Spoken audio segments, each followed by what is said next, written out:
Hello everyone, welcome to my YouTube channel. तो आज की वीडियो में हम लोग बात करने वाले हैं प्राचीन भारत के इतिहास की। चलिए आगे बढ़ते हैं। सबसे पहले हम बात कर लेते हैं कि भारत के इतिहास को हम 4 चरणों में बांट के पढ़ते हैं। सबसे पहले आता है प्राचीन भारत, जो 5 लाख ईस्वी पूर्व से 1200 ईस्वी तक है। उसके बाद है मध्यकालीन भारत, जो 1200 ईस्वी से 1750 ईस्वी तक होता है। उसके बाद आता है आधुनिक भारत, जो 1750 ईस्वी से 1947 ईस्वी तक है। और 15 अगस्त 1947 को स्वतंत्रता के बाद जो भी इतिहास में घटनाएं हुई या स्वतंत्रता के बाद का जो भी इतिहास है, उसे हम स्वतंत्रता के बाद का भारत या पोस्ट इंडिपेंडेंस भारत कहते हैं। तो चलिए आगे बढ़ते हैं। सबसे पहले मैं आपको बता देती हूँ कि प्राचीन भारत के इतिहास में हम लोग क्या क्या बात करेंगे। तो पहले हम लोग मानव की उत्पत्ति तथा विकास के बारे में जानेंगे। उसके बाद हम लोग पाषाण काल पे आएंगे। पाषाण काल 5 लाख ईस्वी पूर्व से 2000 ईस्वी पूर्व तक होता है। उसके बाद हम लोग फिर हड़प्पा सभ्यता पे आएंगे, जो 2600 ईस्वी पूर्व से 1900 ईस्वी पूर्व तक है। फिर हम लोग ताम्रपाषाण युगीन संस्कृति को पढ़ेंगे, जो 2100 ईस्वी पूर्व से 700 ईस्वी पूर्व तक है। वैसे ज़्यादातर किताबों में पाषाण काल के बाद ही ताम्रपाषाण युगीन संस्कृति को दिया जाता है, लेकिन अगर क्रम के हिसाब से देखें तो सही क्रम यही है कि पहले पाषाण काल आता है, फिर हड़प्पा सभ्यता, फिर ताम्रपाषाण युग की शुरुआत होती है। उसके बाद फिर हम लोग वैदिक संस्कृति पढ़ेंगे, जो 1500 ईस्वी पूर्व से 600 ईस्वी पूर्व तक है। फिर हम लोग बुद्ध काल या महाजनपद काल को पढ़ेंगे, जो 6ठी सदी ईस्वी पूर्व से 4थी सदी ईस्वी पूर्व तक है। इसी काल में महात्मा बुद्ध और महावीर जैन प्रसिद्ध हुए थे, और बुद्ध के नाम पर ही इस काल को बुद्ध काल के नाम से जाना जाता है। उसके बाद फिर हम लोग मौर्य काल पढ़ेंगे, जो 322 ईस्वी पूर्व से 185 ईस्वी पूर्व तक है। फिर उसके बाद हम लोग मौर्योत्तर काल पढ़ेंगे, जो 2री सदी ईस्वी पूर्व से 3री सदी ईस्वी पूर्व तक है। ये यहाँ गलती से 550 ईस्वी लिख गया, लेकिन सही है 3री सदी ईस्वी पूर्व। इसके बाद फिर हम लोग गुप्त काल पढ़ेंगे, जो 275 ईस्वी से 550 ईस्वी तक है। उसके बाद फिर हम लोग गुप्तोत्तर काल और पूर्व मध्यकाल पढ़ेंगे, जो 550 ईस्वी से 1200 ईस्वी तक है।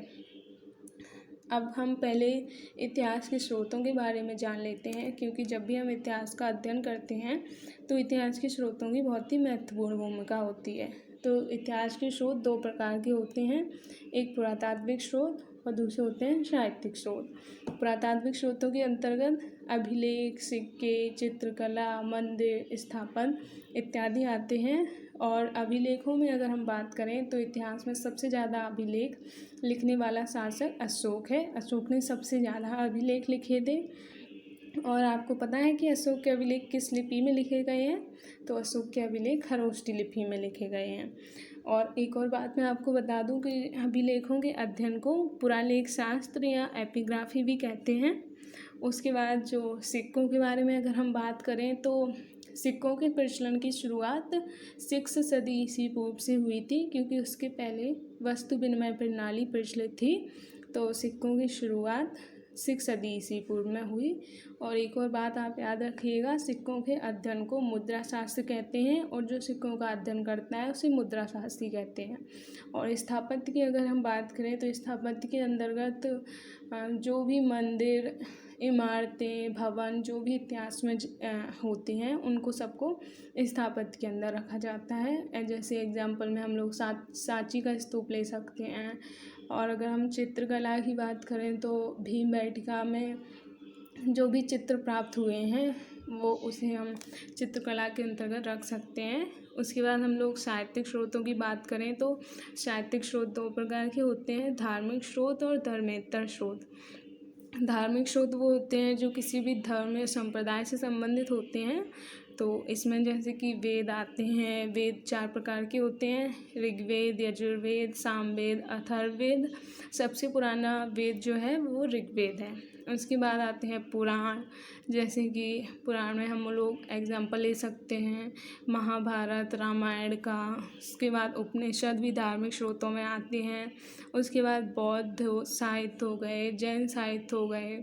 बौद्ध साहित्य में जैसे कि महायान, हीनयान, वज्रयान, ये बौद्ध धर्म के संप्रदाय हैं और इन्होंने जो भी साहित्य लिखे हैं वो सब बौद्ध साहित्य के अंदर आते हैं इत्यादि। उसके बाद फिर हम लोग धर्मेतर स्रोतों की बात करें तो धर्मेतर स्रोतों में जैसे कि व्याकरण साहित्य हो गया, इसका एग्जाम्पल है जैसे कि पाणिनि का संस्कृत व्याकरण है। उसके बाद नाटक साहित्य में जैसे हम कालिदास का एग्जाम्पल ले सकते हैं। कालिदास का मालविकाग्निमित्रम बहुत ही प्रसिद्ध नाटक है।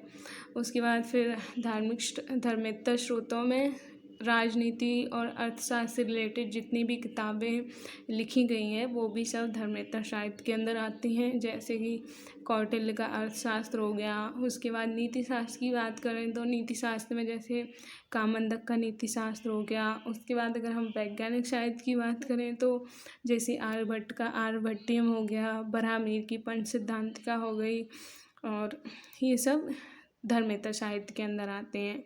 तो एक और बात मैं आपको बता दूं कि वैज्ञानिक का साहित्य का जो विकास सबसे ज़्यादा गुप्त काल में हुआ था। गुप्त काल में ही प्रसिद्ध वैज्ञानिक जैसे कि आर्यभट्ट हो गए, सुश्रुत हो गए, ये सब गुप्त काल में ही थे और तभी वैज्ञानिक साहित्य का बहुत विकास हुआ। एक और बात मैं आपको बता दूं कि जो ये 3 काल हैं, पाषाण काल, हड़प्पा सभ्यता और ताम्रपाषाण संस्कृति, इसमें हमें साहित्यिक स्रोतों के प्रमाण नहीं मिलते हैं।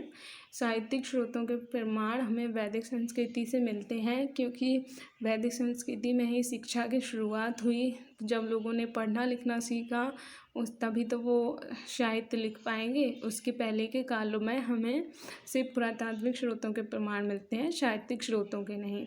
और एक और बात, सिक्कों का जो प्रचलन है वो हमें बुद्ध या महाजनपद काल से मिलने लगता है।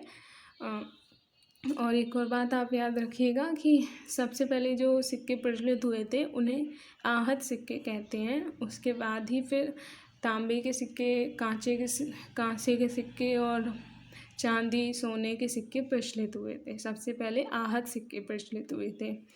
तो आज की वीडियो में बस इतना ही।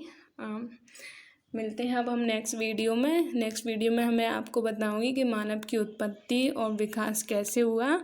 तो आज की वीडियो में बस इतना ही। अगर आपको मेरा वीडियो अच्छा लगा हो तो प्लीज़ लाइक करिएगा और हमारे चैनल को सब्सक्राइब करिएगा। तो तब तक के लिए जय हिंद, थैंक यू।